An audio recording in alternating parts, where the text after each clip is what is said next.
ይሄ የሚያልቅና የማያባራ ጭቅጭቅ ዛሬም ተደገመ።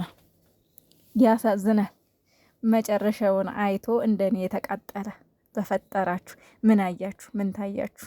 ምናልባት ይሄን ቪዲዮ እስከ መጨረሻው የምትሰሙት ልጆች ላትኖሩ ስለምትችሉ እንደው መጀመሪያ ላይ ላስቀምጥላችሁ ብዬ ነው። መጨረሻውን አይታችሁ ምን ታዘባችሁ? ምን አያችሁ ውዶች? መጨረሻ ላይ ያለውን የተለያዩበትን ተደባደቡም፣ ተራገጡም፣ ተጨቃጨቁም ግን ሲለያዩ አካባቢ ያያችሁትን እውነት ንገሩኝ። ስወዳችሁ እኔ የተቃጠልኩበትን እናንተስ እንደ እኔ ድብን ርር ያላችሁ ትኖራላችሁ፣ እርግጠኛ ነኝ። የእውነት አስቀምጡልኝ። እኔ በጣም ተቃጥያለሁ ጋይስ። ሬች ደነስ ወይኔ ወይኔ ተቃጠልኩ። ሰላም ሰላም፣ እንዴት ናችሁ? ውድና የተከበራችሁ የእኔ ቤተሰቦች ደህና ናችሁ ወይ? ሰላማችሁ ብዝዝት ተረፍረፍረፍ ይበልልኝ። እፍ ልበል እንጂ የኔ ድካም ግን በጣም ይገርመኛል። እነሱ ለታገሉት፣ እነሱ እንደዛ ለሆኑት የኔ መድከም በጣም ይገርመኛል። በጣም ነው የደከመኝ። አሁንስ ዛሬ እንግዲህ ቀን ያው ቪዲዮ ሰርቼ ነበረ እንዳያችሁት። ፍፄ እባክህ ቀርበህ እነዚህን ሁለት ልጆች የሆነ ነገር አድርግ።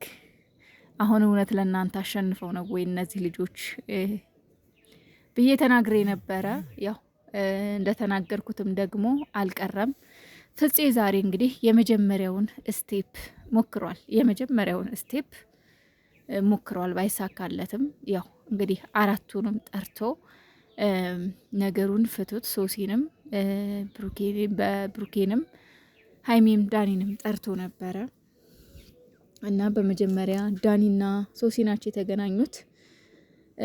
ፍፄ እንግዲህ እስካሁን ድረስ በቪዲዮም ተናግሯል፣ ብዙ ነገር ብሏል። ግን ነገሮች እየተስተካከሉ እንዳልሆነ እና ትንሽ ከበድ ያለ ሁኔታ ላይ እንዳሉ ነው የተናገረው በመግቢያው ላይ። እንግዲህ ከዛ ዳኒና ሶሲ ናቸው የመጡት። ፍፄ እንግዲህ ሶሲና ዳኒን ለምንድን ነው የጠራህን ብለው ሲጠይቁት ነገራችሁን ፍቱት፣ ታረቁ፣ በቃ አራታችሁም ሰላም ፍጠሩ ብሎ አክብሯቸው ነው እንግዲህ አራቱንም የጠራቸው። ሰላም ፍጠሩ፣ ከዚህ በኋላ ይበቃችኋል፣ ነገራችሁን ፍቱት ነው ያለው። እንግዲህ በአራቱም እስከዛሬ መጡ፣ ተጨቃጨቁ። ሁለቱም ሆነው መጡ፣ ሶስቱም ሆነው መጡ፣ ሁለቱም ሆነው መጡ። እስካሁን የተፈታ ነገር የለም። ነገር ግን አምስተኛ ሰው በመካከላቸው ፍፄ ገብቷል። እንግዲህ በቪዲዮ የተለያየ ሰው እየሰራ ነበረ። በአካል ደግሞ መጥቶ እንግዲህ እየሞከረ ነው፣ ሞክሯል ፍፄ እና በመጀመሪያ ዳኒ ነው የመጣው መሰለኝ እና ጭራሽ ወቀሳ ጀመረ። በቪዲዮ እንደዚህ ብለኸኛል፣ እንደዚህ ተናግረኸኛል፣ ከጓደኞች ጋር ሆነ ያልሆነ ቃል ተናግረሃል፣ እንደዚህ ብለሃል ግን ምናምን ምናምን። በነገራችን ላይ ዳኒ ፍፄ ብቻ አይደለም የተናገረ፣ እጅግ በጣም ብዙ ሰው ነው የተናገረ። አንተን ለምን በስራህ አንተ እንደዚህ ብለኸኛል፣ እኔ ሪስፔክት አድርጌ ሆነ የመጣሁት ምናምን ምናምን ምናምን የሆነ በቃ ለጸብ የመጣ ነው የሚመስለው ነገሩ፣ ሁኔታው ሁሉ። ከዛም አልፎ ደግሞ ሶሲ መጣች። ግን ሁለታችሁ ተነጋገሩ ሲላቸው ፌዝ ነው የያዙት ሁለቱም። እየተፊያቢያ ሲጀመር መከባበር የሚባል ነገር የላቸውም። እኔ በነገራችን ላይ የእነሱን ፍቅረኝነት የእነሱን ባልና ሚስትነት እንኳን የእውነት ባልና ሚስት የውሸት የማይመስሉ ለምን መሰላችሁ? ፍቅረኝነት ወይም ባልና ሚስት ማለት መከባበር ነው አይደል? በመጀመሪያ የፈለገ ነገር ቢሆን ረጅም ዓመት አብራችሁ የበላችሁትን አብራችሁ የጠጣችሁትን ብዙ የፍቅር ጊዜ ያሳለፋችሁትን ሰው ያለፈ ታሪኩን ያለፈ ህይወቱን አውጥታችሁ በቅርብ ቀን ላወቃችሁ ሰው ለሶስተኛ ሰው አይደለም ለዓለም ነው ጉዱን ስዘከዝክ የነበረው። እንደዛ ታረጋላችሁ እናንተ ብትሆኑ? የእውነት ፍቅረኛዋ ነው ብላችሁ ታስባላችሁ? ትላንት በተናገረችው ንግግር ቅማሉን አራግፌለት ተከኩን አራግፌለት ድሮም ሰው ሲጠግም ምናምን እያለች የሱን ስም እያጠፋች ነበረ። እና አሁን እነዚህ ትክክለኛ ጓደኛሞች ናቸው ብላችሁ ነው የምታስቡት? እንደኔ አይደሉም። ዛሬም ደግሞ ፍፄ ለማነጋገር ለማመካከር ችግሩን ለመፍታት እየሞከረ ነበረ። ጭራሽ ባስ ብሎ ያው ሀይሚ መጣች።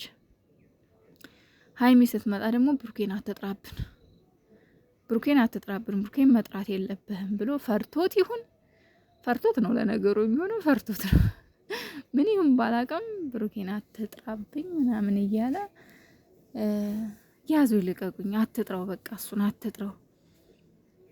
በቃ አሁን እሱ አሁንም ቢሆን የሚፈልገው ሀይሚን ነው። በቃ ያለው ሁኔታ ሀይሚን ነው። በቃ ያለው ሀይሚ ብሩኬን ከሀይሚ ተነጥለህ ማየትህ ነው። ከሀይሚ ብሩኬን ነጥለህ ወይም ደግሞ ብሩኬና ሀይሚን አለያይተህ ማየትህ ነው ሰው እንዲጠላህ፣ ሰው እንዲናገርህ፣ ሰው ላንተ ምንም ክብር እንዳይኖረው ያደረገህ ዳኒ። ሀይሚና ብሩኬን በሁለት አይን ማየትህ ነው ከምንም በላይ ሰው እንዲጠላህ ያደረገው ይሄ ነው።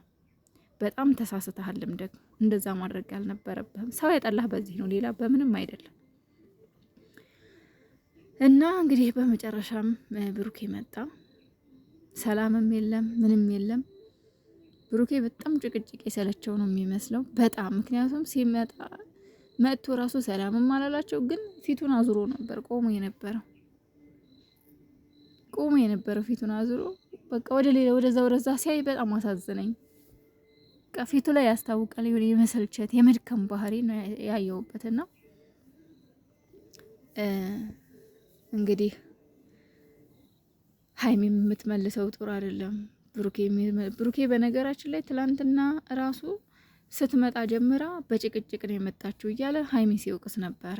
ግን ደግሞ ብሩኬ አንድ ነገር ማወቅ አለበት እዚህ ጋር ሶሲ ከእናንተ ህይወት እስካልወጣሽ ድረስ ሀይሚ መቼም ጤነኛ ልትሆን አትችልም። ምክንያቱም አንተ ምንም ባታስበልብህ ምንም አይነት የዋህ ብትሆን ንጹህ ብትሆን ያ ንጽህናህን እናውቃለን፣ የዋህነትህን እናውቃለን።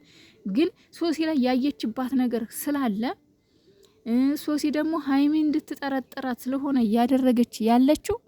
ስለዚህ ሶሲ እያለች መቼም ሰላም ይፈጠራል ብላ እንዳታስብ።